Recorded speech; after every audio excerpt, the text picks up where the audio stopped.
तो ये आपको डायग्राम दिख रहे हैं PQSR TQ, मतलब इसके अंदर देखिए 3 ट्रायंगल दिख रहे हैं। एक ट्रायंगल तो ये है, एक ये है और एक ये है।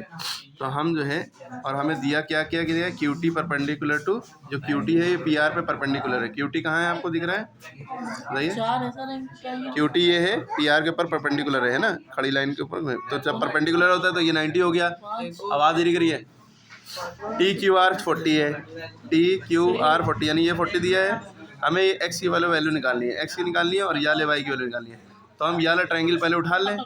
याला ट्रायंगल हमने उठा लिया, ठीक है, जिसमें से हमें इसकी वैल्यू पता है 90, इसकी पता है 40, इसकी निकालना है। तो तीनों को जोड़ने पर कितना आता है, 180 आता है। तो angle T plus angle Q plus angle R बराबर 180। इसकी वैल्यू 90 हो गई, इसकी 40 है, इसको हमने एक्स मान लिया, ठीक है, दिया ही हुआ है ना। तीनों को जोड़ा, इन दोनों को जोड़ा, ये 130 वो उधर जाएगा, 180 से माइनस हो गया, ठीक है, 50 डिग्री। तो हमें ये एक्स की वैल्यू 50 आ गई, तो ये 50 बदल गया।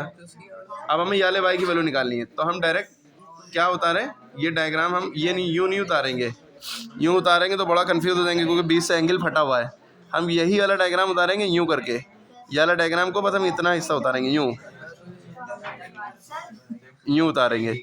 और हमें एक बात पता है कि इसका सम जो होता है इसके बराबर होता है। दो इंटीरियर का सम एक एक्सटीरियर के बराबर होता है। ये देखिए यहाँ पे हमने उतारा हुआ है, ठीक है।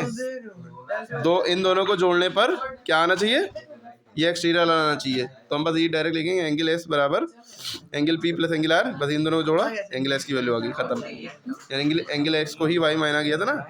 देखिए, अगर मान ली ये भी कहा गया होता कि ये भी निकालो, तो इसको फिर हम याला ट्रायंगल लेते हैं। कौन सा ट्रायंगल लेते हैं, याला ट्रायंगल, इस तरह से, ठीक है। ये 30 हमने थोड़ा सा टेढ़ा बना दिया। ये 30 है, ये 50 है, ये निकालना है। तीनों को जोड़ने पर 180 हो जाता है।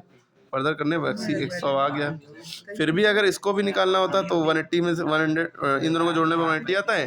180 में से 100 गया, 80 बचा है। यहाँ से भी ये चीज़ निकाल सकती थी वाई की वैल्यू, वरना इतना हिस्सा ना करिएगा, आप डायरेक्ट यहीं पे आ जाइएगा, ठीक है।